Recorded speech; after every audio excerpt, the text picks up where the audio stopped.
Good day mga kalagim, I'm Tito Lab. I-ready nyo na ang walis o pampanlaban nyo dahil sa susunod na isang oras, haharap tayo sa mga kwentong nausog. Mga kwentong akala nila biro lang hanggang may sumunod na. Kung bago pa lang kayo dito, malaking tulong ang inyong pag-subscribe sa Lagim Lab PH. We post daily.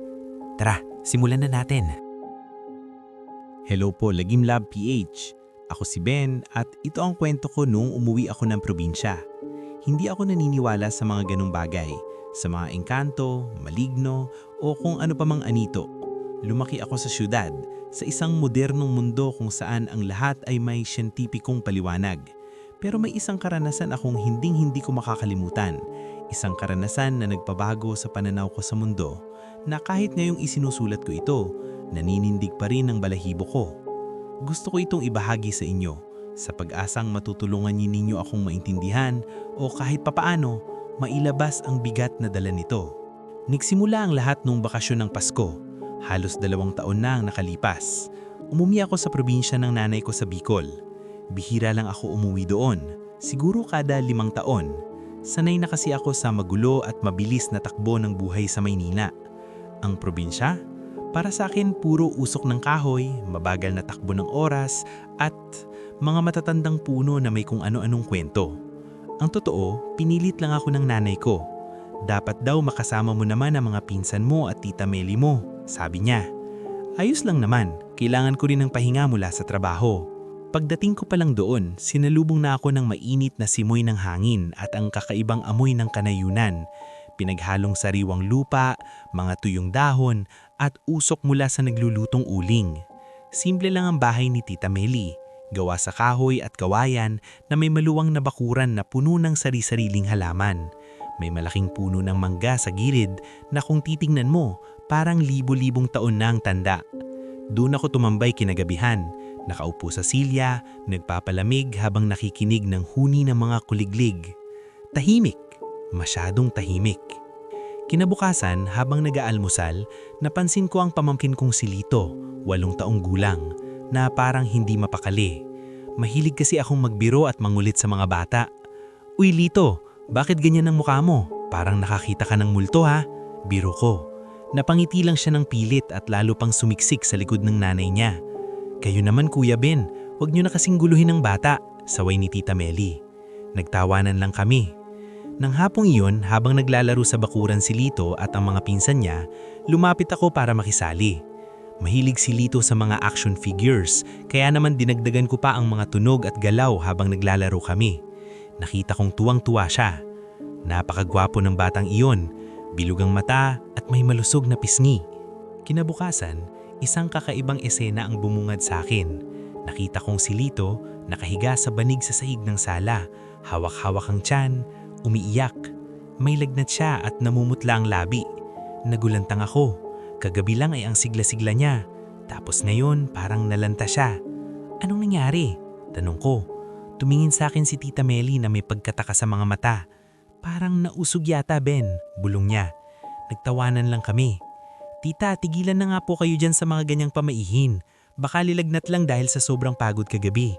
Dadali na lang natin sa ospital. Pero tumanggi sila. Sabi nila, subukan muna raw ang kanilang paraan. Sinabi ko sa sarili ko, ay nako, probinsya talaga. Ang hirap burahin ng mga matatandang paniniwala. Lumipas ang araw, hindi bumubuti ang kalagayan ni Lito. Ang dati niyang malusog na kutis ay nagmistilang mamumula-mula at ang tila laging nakaniti niyang bibig ay ngayon ay laging nakanganga, hirap huminga. Halos hindi na siya makain at nagsususuka. Iba rin ang timpla ng kanyang iyak. Hindi na ito iyak ng bata na nagtatantrum, kundi isang mahina at halos hindi na marinig na daing na tila may pinipigilan. Ang mga mata niya na dating puno ng buhay at kagalakan ay ngayon ay nanlalaki at nakatitig sa kawalan. Palagi niyang hawak ang kanyang tiyan na tila may kung anong sumasakit doon. Alala ko, kagabi nang ang dami kong biro at kiliti sa kanya.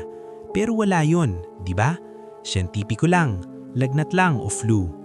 Hindi ko na napangsin na nagsimula ng mga muy gamot ang buong bahay dahil sa rub-downs at iba't ibang katas ng dahon na ipinapapahid nila kay Lito. Ang init sa loob ng bahay ay lalo pang bumibigat. Kinagabilan, habang nagbabasa ako ng libro, narinig ko ang mahihinang pagbulbog ng mga babae sa kusina. Hindi ko malinaw na marinig ang lahat, pero ang mga salitang nabati, malakas, at hindi basta-basta ay umabot sa pandinig ko. Naalala ko ang biro ko kay Lito. Parang nakakita ka ng multo ha? Noon, tawa lang ako ng tawa. Ngayon parang may kung anong malamig na kamay na dumaan sa batok ko. Nagsimula akong mag-alala. Ang skepticism ko ay unti-unting nabubungi. Hindi ito normal na lagnat. Nang gabing iyon, hindi ako makatulog. Ang bawat daing ni Lito mula sa kabilang kwarto ay tumatago sa buto ko. Nagising ako sa madaling araw dahil sa isang malakas na sigaw. Si Lito! Tumakbo ako sa sala at nakita ko siyang pinipilit hawakan ng mga kamay ni Tita Meli at ang kanyang asawa. Ang kanyang katawan ay nanginginig, nagkukumbulsyon. Ang mga mata niya ay nanlalaki at ang kanyang boses ay nag-iba. Hindi yon boses ni Lito. Ito ay isang malalim, garalgal na tunog na tila nagmumula sa kaibutaran ng lupa. "Umalis ka!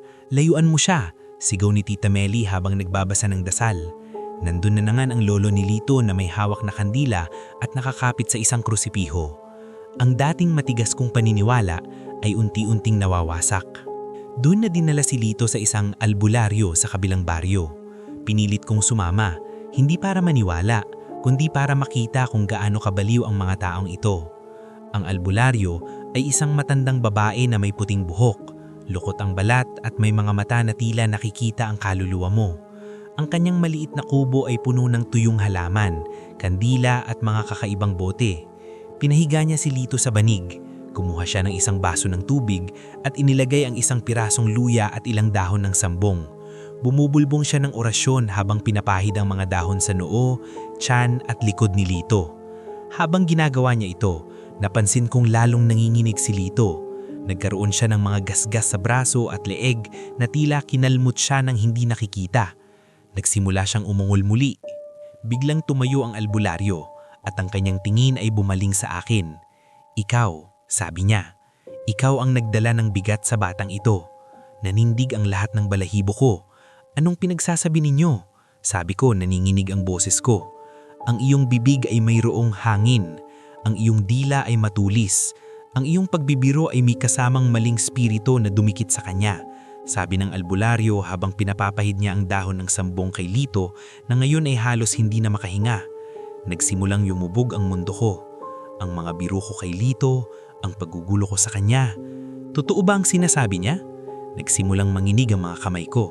Pagkatapos ng ilang sandali, nagsimulang umiba ang boses ni Lito. Hindi na siya ang bata na kilala ko. Ang boses na lumabas sa kanyang bibig ay malalim at may galit. "Umalis ka! Hindi mo ako maaalis dito," sigaw nito. Ang kanyang katawan ay nagpupumiglas, halos mahulog sa banig. Dalawang malalaking lalaki ang kailangan para hawakan siya. Nagulat ako, hindi ito ang Lito na kilala ko. Ang mga mata niya ay itim, walang buhay, at puno ng puot. Ito ay possession.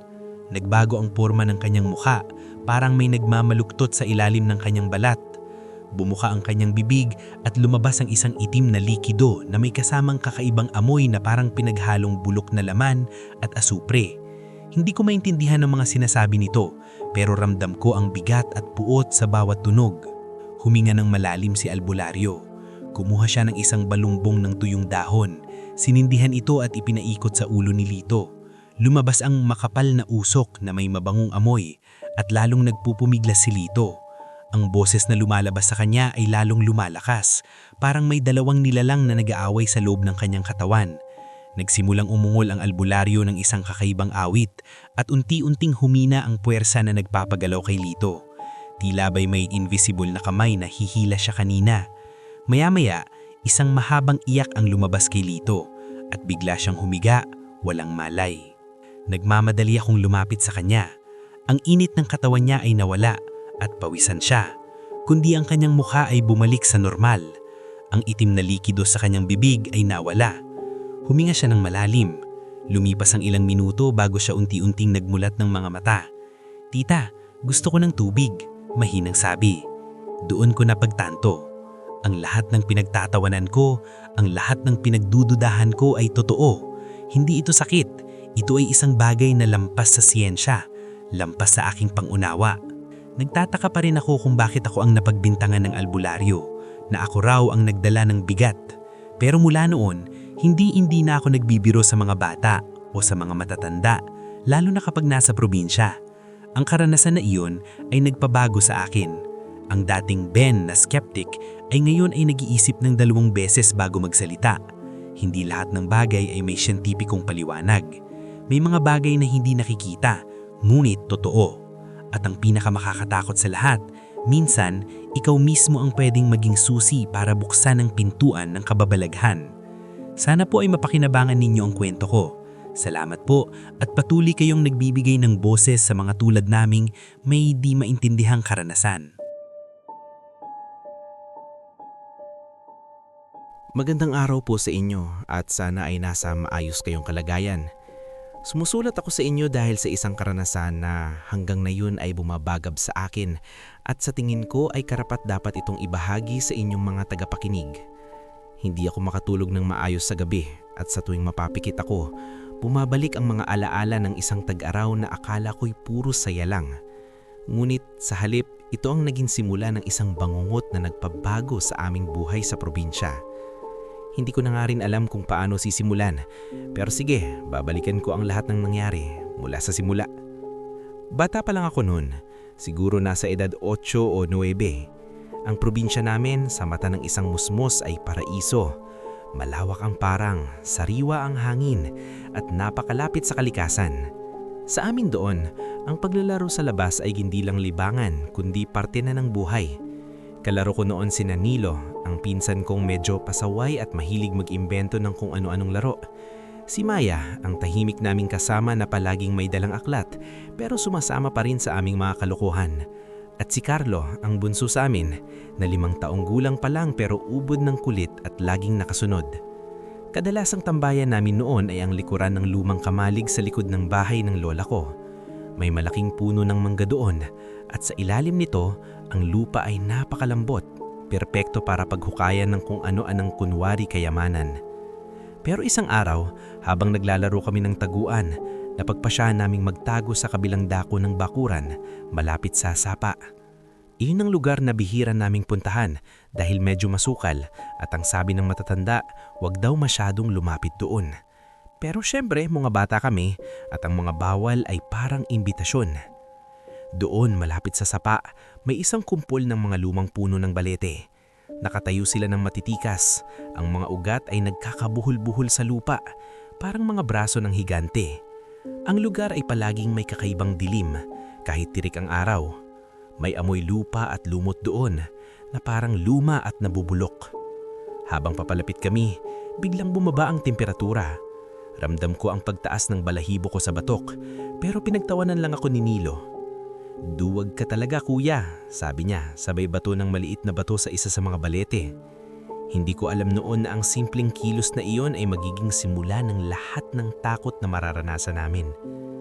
Wala namang nangyari agad, nagpatuloy lang kami sa paglalaro. Pero habang pabalik kami sa bahay, napansin namin na parang may naririnig kaming mahinang tunog sa likuran. Parang kaluskos ng dahon, pero walang hangin. Maya-maya, narinig namin ang tunog ng sanga ng nabali malapit sa pinanggalingan namin. Tiningnan namin ang isa't isa pero nagkibit-balikat lang kami. "Pusa lang yan o aso," sabi ni Nilo na tila pinapakalma ang sarili niya at kami rin. Kinabukasan, habang naglalaro kami ng sungka sa ilalim ng mangga, napansin namin na nawawala ang isa sa mga kabibi ni Maya. Ang pinakapaborito niya pa naman, yung malaki at makinis. Hinaluhog namin ang buong lugar pero wala kaming nakita. Bigla kong naalala ang lugar sa balete. May ideya si Nilo na magtayo ng isang maliit na kuta sa lugar na iyon. Hindi na namin sana itutuloy pero si Carlo, ang bunso, ay napaka-enthusiastic. "Punta tayo doon kuya, gawa tayo ng bahay-bahayan." Sumama kami, ayaw naming mabigo ang bunso. Habang naghahanap kami ng mga sanga at dahon para sa kuta, may nakita si Carlo na isang magandang bulaklak. Kulay lila ito. May kakaibang hugis at hindi pa namin nakikita ang ganito sa bakuran namin. Pinuri pa niya kung gaano kaganda ito at kinuha niya ito para ibigay kay Maya. Nung hawak na ni Carlo ang bulaklak, may narinig akong mahinang ugong sa loob ng isa sa mga balete. Hindi ko masyadong pinansin, baka buni-guni ko lang, pero kinilabutan ako. Ang pakiramdam na may nanonood ay unti-unting lumalakas. Nagsimula ang mga kakaibang pangyayari nang magkasakit si Carlo. Nilagnat siya ng walang dahilan at sa gabi ay palaging nananaginip ng masama. Madalas siyang magising na umiiyak at minsan ay nakikita naming nakikipag-usap siya sa dingding na parang may kausap. Ayoko po, ang sabi niya habang nakaturo sa isang walang lamang sulok. Tinatanong namin kung sino ang kausap niya, pero iiling lang siya. Akala namin ay epekto lang ng lagnat, pero nagtataka na rin ang lula namin. Ang pinakamatataka ay ang mga kaganapan sa bahay. Minsan habang kumakain kami, biglang huhuhulog ang mga plato sa mesa kahit walang humahawak. Ang mga gamit ay nagpapalit ng pwesto. Ang paboritong laruan ni Carlo, isang maliit na kotse, ay nawawala at pagkatapos ay makikita sa pinakamataas na estante na imposibleng abutin ng isang bata. Isang beses, habang nanonood kami ng telebisyon, biglang namatay ang ilaw. Hindi naman brownout dahil ang ibang kapitbahay ay may ilaw. Pagkatapos ng ilang sandali, biglang bumukas muli ang ilaw at nakita namin ang anino ng isang babae na mabilis na dumaan sa bintana na parang sinilip kami. Nagtinginan kami ni Nilo at alam kong nakita rin niya. May nagpaparamdam na sa atin, bulbul ni Nilo. Pero sinawayan siya ni Maya. Huwag ka nang ganyan, Nilo, baka mas lalo tayong matakot. Pero alam kong natatakot din siya. Ang tahimik niyang pagkatao ay nagiging mas tahimik at madalas ko siyang nakikitang nakatingin sa labas ng bintana na parang may hinahanap. Dumating ang punto na hindi na lang sa gabi nangyayari ang mga kakaibang pangyayari. Isang hapon habang naglalabas si Lola sa poso, narinig namin ang sigaw niya. Dali-dali kaming lumabas at nakita namin ang Lola na namumutla, nakaturo sa isang maliit na garapon na nakalutang sa tubig. Sa loob ng garapon ay may buhok, mahaba, itim, at napakaraming buhok na parang galing sa isang babae. Naku, bata pa lang kayo, ginalaw niyo ang mga nilalang doon, sabi ni Lola na nanginginig ang boses. Sinong nag-uwi ng bulaklak? Doon ko lang naisip ang bulaklak na pinupot ni Carlo. Doon ko lang napagtanto na ito ang nagsimula ng lahat. Sinabi namin kay Lola tungkol sa pagpunta namin sa balete at ang pagkuha ni Carlo ng bulaklak. Agad na ipinatawag ni Lola ang kapitbahay naming albularyo, si Aling Puring. Isang matanda at mahinahon na babae si Aling Puring na may malalim na kaalaman sa mga ganitong bagay. Nang dumating, agad niyang inamoy ang hangin sa paligid ng bahay. Imiling siya at may binulbod na hindi namin maintindihan. May naggalit kayo, sabi ni Aling Puring. Isang matandang engkanto ang nakatira sa mga balete sa sapa. Hindi niya gusto ang panggugulo sa kanyang tahanan, lalo na ang pagkuha ng kanyang mga gamit. Nagtataka kami kung anong gamit ang tinutukoy niya. Ang bulaklak, paliwanag niya. Iyon ang paborito niyang palamuti. At ang kabibi ni Maya, hiniram niya rin yan dahil maganda. Kinabahan kami lalo. Ang engkanto ay hindi lang pala nagpaparamdam, kundi nakikipaglaro. Ngunit ang laro ay unti-unting nagiging nakakatakot. Kinagabihan, habang natutulog kami, may narinig akong mga yabag sa labas ng aming silid. Hindi ito ang mabigat na yabag ng tao, kundi parang mga paa ng tuubang tumatakbo. Sumilip ako sa siwangan ng pinto at nakita ko ang isang figura na maliit na parang bata na tumatakbo paikot sa sala. Ngunit hindi ko masyadong maaninag ang mukha nito. Tila malabo. Bigla itong huminto sa tapat ng kwarto ni Carlo. Narinig ko ang mahinang tawag. Carlo. Carlo. Ang boses ay malambing pero may kakaibang lamig. Kinabukasan, nawala si Carlo. Nataranta ang lahat. Hinaluhog namin ang buong bahay, ang bakuran at ang mga kapitbahay. Walang Carlo. Tanging ang maliit niyang kumot ay naiwan sa kanyang kama at sa tabi nito, ang bulaklak na pinupot ni Carlo na ngayon ay tila sariwang-sariwa pa rin. Dumating si Aling Puring at agad niyang nakita ang bulaklak. Kinuha na siya, bulbul niya na lalong nagpakilabot sa amin. Kinuha siya ng engkanto. Gusto niyang kalaro, ang paborito niyang laruan na si Carlo. Nagmadali kaming bumalik sa balete, buong tapang kaming sumugod sa lugar na dati naming iniiwasan. Habang papalapit kami, lalong lumalakas ang lamig at ang amoy ng lupa. May narinig kaming mahihinang tawanan at ang boses ni Carlo na sumasabay sa mga tawanan. Hindi ito tawanan ng takot, kundi tawanan ng kasiyahan. Nakita namin si Carlo nakaupo sa gitna ng mga ugat ng balete.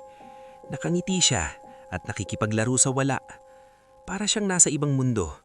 Sa gilid niya, nakita ko ang isang anino. Malaki ito at nagbabago ang hugis.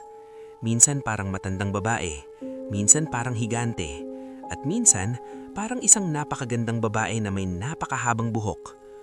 Naramdaman ko ang presensya nito, malakas at nakakapanghilabot. Hindi ito masama, pero hindi rin ito tao. Isa itong nilalang na may sariling mundo at hindi kami kabilang doon. Yinakap namin si Carlo at pilit na hinihila paalis. Ngulit tila ayaw niyang umalis. Kumapit siya sa lupa at humikbi. Ayokong umalis, kalaro ko pa siya. Nagsimulang magdasal si Lola at si Aling Puring. Bumalik si Aling Puring sa bahay at bumalik na may dalang mga dahon ng sampasampalukan at langis. Dahan-dahan niyang pinahiran ng langis ang bawat isa sa amin at binigyan niya kami ng mga dasal. Habang ginagawa niya ito, tila nagiging mas lumalakas ang ugong mula sa balete. Parang itong galit na ingay. Pagkatapos naming pahiran ng langis, pinalibutan namin si Carlo. Binasa ni Aling Puring ang balete ng pinaghalong asin at bawang. Habang ginagawa niya ito, isang malakas na ihip ng hangin ang humampas sa amin, kasabay ng tunog ng naglalaglagan ng dahon. Unti-unting nawala ang ngiti sa labi ni Carlo. Bumalik ang takot sa kanyang mga mata. Inakap niya ng mahigpit. "Mga kuya, tita, lola, natatakot na ako." Ang boses niya ay naninginig. Sa sandaling iyon, alam kong bumalik na ang tunay na Carlo. Hindi na siya ang bata na niloko ng engkanto. Dali-dali naming hinila si Carlo paalis sa balete. Hindi na kami lumingon pa. Ang tanging naririnig namin ay ang mahinang ugong na parang paalan at parang pagbabanta. Simula noon, hindi na kami lumapit pa sa balete. Pinaalalahanan kami ni Lola na igalang ang mga nilalang na nakatira sa mundo natin kahit hindi natin sila nakikita. Sabi niya, ang mga engkanto ay hindi masama, hindi rin mabuti. May sarili silang batas. Huwag mo lang guguluhin ang kanilang buhay at hindi kanila guguluhin. Si Carlo, matagal siyang nagkasakit. Palagi siyang nananaginip ng mga bulaklak at magagandang hardin at isang babae na tumatawag sa kanya. Ngayon, malaki na kami pero hindi namin nakakalimutan ang nangyari. Sa tuwing makakakita kami ng balete, may kakaibang kaba pa rin sa aming mga dibdib. Ang tunog ng kaluskos sa gabi ay nagpapabalik sa akin sa takot na naramdaman ko noon. Kaya po, Lagim Lab PH, ito ang aking karanasan. Sana ay makatulong ito sa inyong mga tagapakinig na maging mas maingat sa mga lugar na tahimik at matanda. May mga nilalang sa mundo na hindi natin nakikita at mas mainam na igalang natin ang kanilang tahanan. Baka sakaling magising natin ang kanilang galit.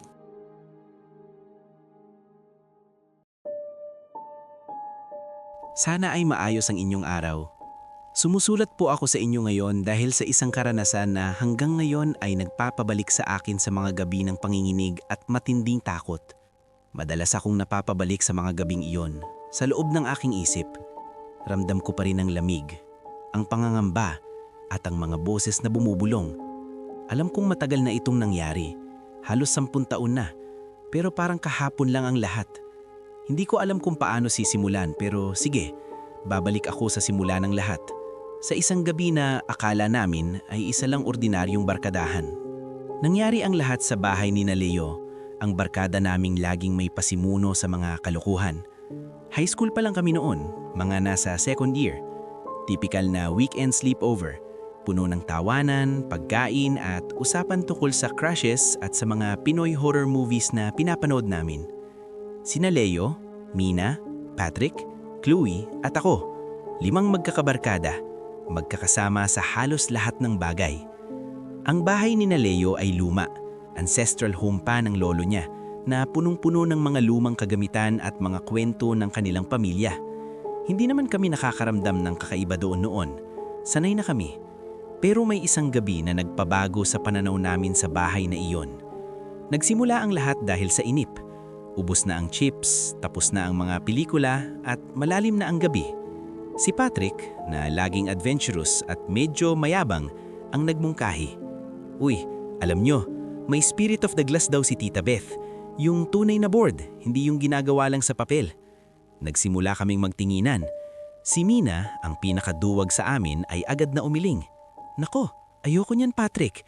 Alam mo namang bawal yan at saka nakakatakot. Pero si Leo, na laging buo ang loob, ay parang na-challenge. Ano ka ba Mina? Laruan lang yan. Wala namang totoo dyan. Tara, subukan natin. Ako naman, curious din, pero may kunting kaba. Si Chloe, ang tahimik naming kasama na laging may kakaibang pakiramdam sa mga bagay-bagay, ay walang imik, pero ramdam ko ang pag-aatubili niya. Nasa sala kami. Pinatay ang ilaw at taning ang maliit na lampara sa sulok ang nagbibigay ng dilim. Kinuha ni Patrick ang Spirit of the Glass na nakabalot sa lumang tela. Nang buksan niya, nakita namin ang isang lumang board, gawa sa kahoy, at ang mga letra ay parang sulat kamay. May nakaukit pang mga simbolo na hindi namin maintindihan. Sa gitna ay may isang baso na tila kristal na may hugis pusod sa ilalim. Ang lamig na biglang dumampi sa balat namin ay hindi ko kailanman malilimutan. Hindi ito ang lamig ng aircon, kundi ang lamig na tila tumatagos sa buto. Sinunod namin ang mga instructions na natatandaan ni Leo. Ipinatong namin ang aming mga hintuturo sa baso. Nagsimulang magtanong si Leo, ang aming medium. May espiritu ba rito? Ang boses niya ay nagtatago ng kaba. Tumingin kami sa isa't isa. Hinihintay ang mangyayari. Walang gumagalaw. Nagtawanan kami. Nagkakantsawan na wala ngang gumagalaw. Sabi ko sa inyo sabi ni Mina. Pero bago pa matapos ang kanyang pangunyusap, biglang gumalaw ang baso. Hindi ito mabilis, kundi dahan-dahan na parang may nagtutulak. Nagpunta ito sa yes. Nagkatinginan kami. At doon nagsimula ang kaba. Nagtanong ulit si Leo, "Sino ka?" Unti-unti gumalaw ang baso sa mga letrang M, A, R, I, A. "Maria," sabi ni Leo. "Buhay ka pa ba?" Tanong ni Patrick na tila lalong nagiging interesado. Sa N, O. "Paano ka namatay?" Biglang bumilis ang paggalaw ng baso. Sa I, B, E, N, I, T, H, E. Ibinitay. Nanginginig na ang kamay namin. Nagsimula kaming magtanong ng mga personal na bagay na parang nagbibiro pa rin kami. Pero ang mga sagot ni Maria ay nagiging mas detalyado at mas nakakatakot. Alam niya ang mga sikreto namin, ang mga pinag-uusapan namin sa likod ng klase. Alam niya ang mga takot namin. Bigla akong nakaramdam ng kaba na mas matindi pa sa takot. Nagsimulang manginig si Chloe at bigla siyang bumitaw sa baso. "Ayoko na! Natatakot na ako!" Sigaw niya. Doon na nagsimulang magalit si Maria. Biglang gumalaw ang baso ng mag-isa, paikot-ikot sa board nang walang humahawak. Sumama ang amoy sa kwarto. Nagkaroon ng amoy ng luma at nabubulok. Ang ilaw ng lampara ay kumikitap-kitap at ramdam namin ang pagbaba ng temperatura. "Hindi ka pwedeng bumitaw," biglang sabi ni Leo na pilit na hinahawakan si Chloe. "Kailangan nating magpaalam ng maayos, kung hindi, susunod siya sa atin." Pilit naming tinapos ang laro at nagpaalam kami kay Maria. Pero sa huling paggalaw ng baso, hindi ito nagpunta sa goodbye. Sa halip, tumigil ito sa letrang S, T, A, Y. At pagkatapos, malakas na nahulog ang baso sa board at nabasag sa sahig. Ang tunog ng nabasag na salamin ay parang putok ng baril sa katahimikan. Doon na nagsimula ang tunay na bamungot. Kinabukasan, lahat kami ay may matinding lagnat.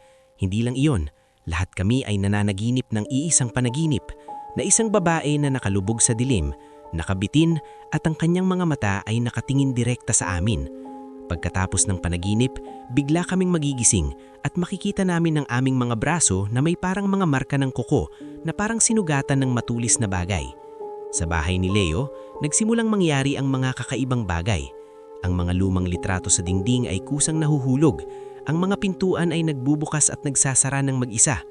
Minsan, habang nagkakain kami, may maririnig kaming mahinang iyak sa itaas na tila manggagaling sa kwarto na nasa dulo ng pasilyo na bihira nilang gamitin.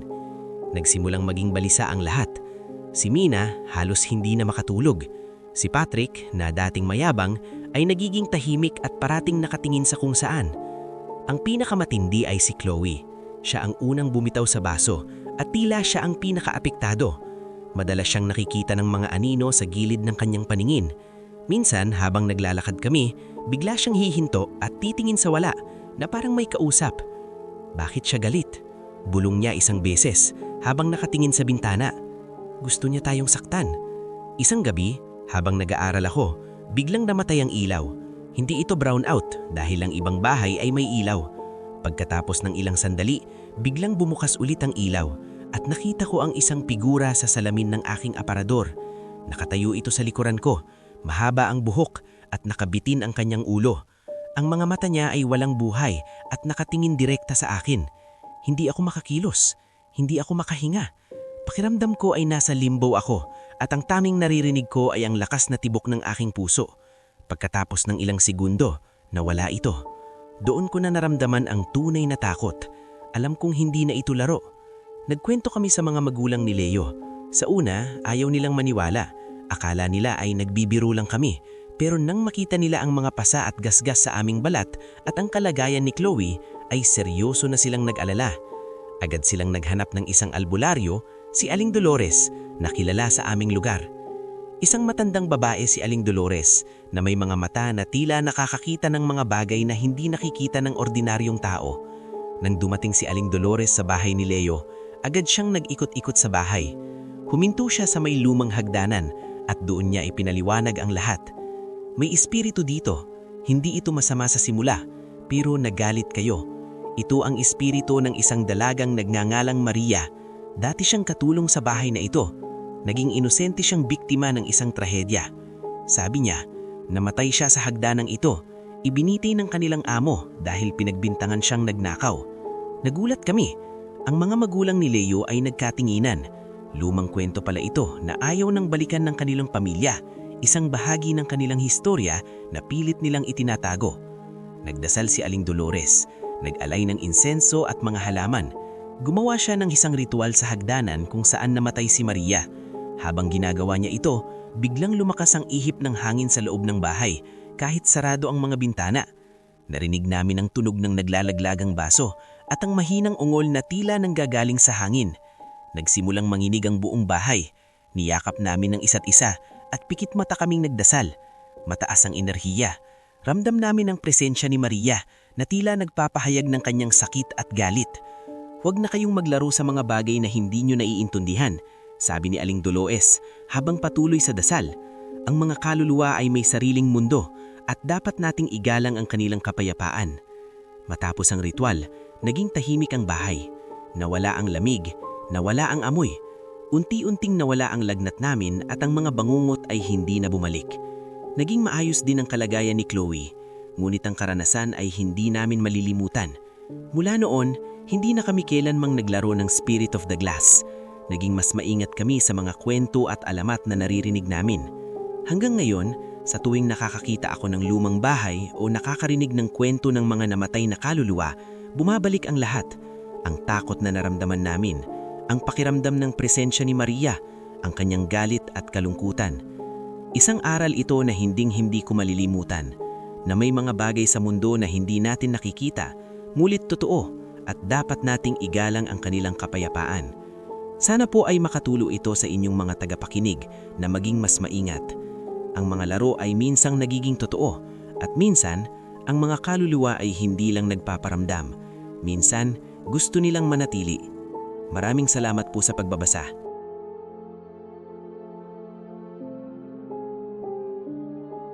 Naaalala ko pa ang araw na iyon.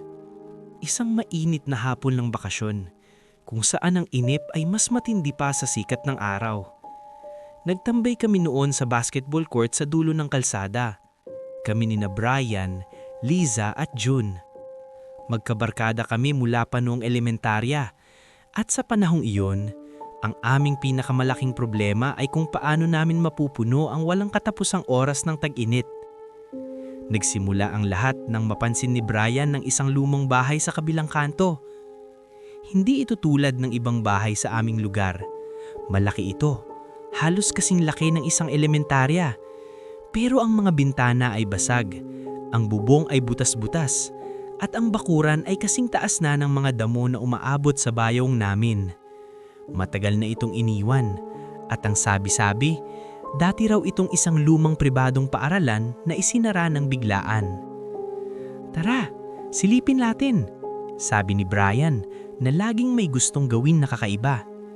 Si June na laging takot sa multo ay agad na umiling. Naku, wag dyan. May kwento dyan na may nagpaparamdam daw. Pero si Liza, na mas matapang pa sa amin, ay naglakad na patungo sa gate. Sumunod kami. Pagpasok namin sa bakuran, bumaba agad ang temperatura. Ramdam ko ang pagtaas ng balahibo ko. Ang amoy ng alikabok, amag at luma ay bumungad sa amin. Ang mga halaman ay gumagapang sa pader at ang mga ugat ng malalaking puno ay nagkakabuhol-buhol sa sementadong daanan. Ang bahay ay parang higanting halimaw na natutulog, ngunit anumang oras ay maaaring magising. Naglakad kami papunta sa harap ng bahay at nakita namin ang malaking pintuan na yari sa kahoy na tila naghihintay lang na buksan. Nagtulungan kami ni na Brian para itulak iyon at sa isang mahinang ungol ng lumang kahoy, bumukas ang pinto. Ang loob ng bahay ay mas madilim kaysa sa labas. Kaunting liwanag lang ang nakakapasok mula sa mga basag na bintana. Ang sala ay maluwang at sa gitna nito ay may isang malaking chandelier na nababalutan ng sapot. May mga lumang libro na nakakalat sa sahig at ang amoy ay mas lalo nang naging mabigat. Ang creepy dito, bulong ni June at halata ang takot sa boses niya. Hindi ko siya masisi. May kakaibang bigat sa hangin na parang may hindi nakikitang puwersa na nagpipigil sa aming paghinga. Lumakad kami papasok at habang papalalim ang aming paglalakad, lalong lumalakas ang pakiramdam na may nanunood sa amin. Napunta kami sa isang silid na tila dati ay isang classroom. May nakasabit pa ring lumang blackboard sa pader, puno ng mga borado at hindi maintindihang sulat. Sa ilalim nito ay mga sirang upuan at mesa na tila iniwan na lang ng nagmamadali. Si Liza, na laging may matulis na mata, ang unang nakapansin. "Uy, tignan niyo to," sabi niya sabay turo sa isang lumang lapis na nakapatong sa isang mesa na tila kakagamit lang. Imposible, kasi ang buong lugar ay nababalutan ng alikabok, pero ang lapis ay parang linisin. Nagtawanan kami, sinusubukang palakasin ng aming loob. "Baka nakalimutan lang ng naglilinis," sabi ni Brian, pero halata sa boses niya na hindi rin siya kumbinsido. Habang naglilibot kami, nagsimulang magkaroon ng mga kakaibang pangyayari. Minsan may maririnig kaming mahinang kaluskos mula sa kabilang silid na parang may naglalakad. Tapos may maririnig kaming parang mga pahina ng libro na bumubukas at nagsasara kahit wala namang hangin. Si June, halos mapatalon tuwing may maririnig siya. Hindi kaya totoo ang kwento?" Bulong niya. Hindi namin siyang sinagot pero alam kong iyon din ang nasa isip namin. Ang pinakamatagtataka ay ang mga bulong. Mahina lang sila sa umpisa na parang tunog lang ng hangin, pero unti-unti silang nagiging mas malinaw. Hindi namin maintindihan ang sinasabi, pero ramdam namin ang lungkot sa mga boses na iyon. Habang papunta kami sa ikalawang palapag na mas madilim pa, mas lalo naming naramdaman ng lamig. Parang may pumigil sa aming hininga. Sa dulo ng pasilyo sa itaas, may isang silid na may saradong pinto. Ang ibang silid ay bukas, pero ito lang ang sarado. May nakasabit na lumang blackboard sa labas ng pinto nito at may nakasulat na pangalan, Laura Santos. Sa ilalim ng pangalan ay may mga markang parang kuko na nag-iwan ng mahabang gasgas sa pisara. "Baka ito ang office ng principal," sabi ni Brian. Pilit naming binuksan ng pinto pero nakakandado. Pero habang papalapit kami sa pinto, narinig namin ang mahinang pag-iyak mula sa loob. Malakas at puno ng lungkot. Nagtinginan kaming apat. Hindi na ito guni-guni. Kinabukasan, lahat kami ay may matinding lagnat. Hindi lang iyon. Lahat kami ay nananaginip ng isang bata. Isang babae na nakasuot ng lumang uniforme ng paaralan. Nakaupo sa isang mesa at tahimik na umiiyak. Ang kanyang mga mata ay nakatingin direkta sa amin, puno ng lungkot at galit. Nagigising kami na pinapawisan at parang may matinding bigat sa dibdib. Nagsimulang magkaroon ng kakaibang epekto sa amin ang pagpunto sa lumang paaralan. Si June, na dating duwag, ay naging mas tahimik. Si Liza, na dating matapang, ay madalas naming makitang nakatingin sa malayo na parang hinahanap may hanap. Si Brian na pasimuno ng lahat ay nagiging balisa at madalas naming maririnig na nagmumura sa gitna ng gabi. Ako naman nagsimulang makakita ng mga anino sa gilid ng aking paningin. Minsan habang naglalakad ako sa kalsada, may maririnig akong tawag sa pangalan ko na tila nang gagaling sa malayo. Isang gabi habang natutulog ako, narinig ko ang mahinang tunog ng pagsusulat sa blackboard na tila nang gagaling sa aking kwarto. Sa takot ko ay hindi ko magawang gumalaw. Pagkatapos ng ilang sandali, tumigil ang tunog. Narinig ko ang isang mahinang bulong. Hindi niyo ako iniwan. Nang imulat ko ang aking mga mata, nakita ko ang isang figura na nakatayo sa dulo ng aking kama. Isang bata na nakasuot ng lumang uniforme ng paaralan.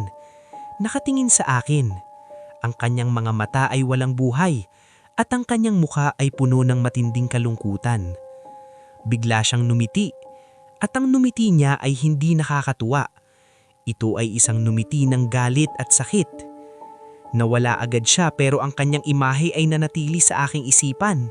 Sinabi namin sa mga magulang ni Brian ng aming pangyayari. Sa una ayaw nilang maniwala, pero nang makita nila ang aming kalagayan at ang mga kakaibang nangyayari sa aming mga bahay, ang mga gamit na nawawala at nagpapalit ng pwesto, ang mga tunog ng pag-iyak sa gabi, ay kinumbinsi sila. Agad silang naghanap ng isang albularyo sa kalapit na bayan, si Aling Ising. Kilala si Aling Ising sa kanyang kakayanang makipag-usap sa mga spirito. Nang dumating si Aling Ising, agad siyang nagtunggo sa lumang paaralan. Hindi siya nagdalawang isip na pumasok sa loob. Habang naglalakad kami sa likuran niya, ramdam namin ang pagbabago ng hangin. Huminto siya sa gitna ng dating classroom, kung saan namin nakita ang lapis. Nagsimula siyang magdasal at pagkatapos ay nagsindi siya ng insenso. Biglang lumakas ang ihip ng hangin sa loob ng silid at narinig namin ang mahinang tunog ng mga libro na bumabagsak sa kabilang kwarto. May espiritu dito, sabi ni Aling Ising. Isang bata, Laura Santos. Siya ay isang estudyante dito. Pinahiya siya ng kanyang guro sa harap ng kanyang mga kaklase kasi dahil sa mga mali niya. Sa labis na kahiyan at kalungkutan, nagpakamatay siya sa silid niya sa bahay na ito. Nagulat kami. Ang bahay na ito ay dating boarding school. Ang kanyang kaluluwa ay nananatili dito, galit at naghahanap ng katarungan. Naghahanap siya ng kalaro, nang makasama sa kanyang kalungkutan. Lumapit si Aling Ising sa saradong pinto sa itaas. Dinaman niya ang pinto. Dito siya nanatili at dito siya nawala. Sa isang malalim na hininga, nagsimula siyang mag-alay ng mga dasal. Narinig namin ang isang malakas na ihip ng hangin na tila bumubulong ng pangalan ni Laura. Kasabay nito, narinig namin ang tunog ng lumang pinto na dahan-dahang bumubukas. At mula sa loob, tila may umungong na parang malalim na hininga. Pumasok si Aling Ising sa loob at kami naman ay nanatili sa labas. Takot na takot. Narinig namin ang mahinang bulong niya na tila nakikipag-usap sa isang hindi nakikitang nilalang. Pagkatapos ng ilang sandali, lumabas si Aling Ising at ang kanyang mukha ay malungkot. Nasa kapayapaan na siya. Nakita niya ang kanyang pamilya. Hindi na siya mag-iisa. Mula noon ay hindi na kami kailanman bumalik sa lumang paaralan. Ipinayo ni Aling Ising na wag na naming galawin ang lugar. Kasi doon na raw namamahinga ang kaluluwa ni Laura. Unti-unting nawala ang mga kakaibang pangyayari sa aming mga bahay. Ang lagnat namin ay bumaba at ang mga bangungot namin ay hindi na bumalik. Pero ang alaala ng batang babae, ng kanyang mga mata na puno ng kalungkutan, ay nananatili sa aming isipan. Hanggang ngayon, sa bawat nakikita kong isang luma, iniwan na gusling, lalo na kung may bakas pa ng mga dating buhay. Naiisip ko si Laura. Isang paalala ito sa akin na sa bawat pader, Sa bawat sirang bintana ay may kwento. May mga kaluluwa na nananatili, naghihintay lang na may makinig sa kanilang huling paghinga. At minsan, mas mabuti pang manatili na lang silang tahimik. Ang kwentong ito, Lagim Love PH, ay isang babala. May mga lugar na dapat iwanan na lang na tahimik dahil ang mga galit ng nakaraan ay maaaring bumalik at magdulot ng takot na hindi natin malilimutan.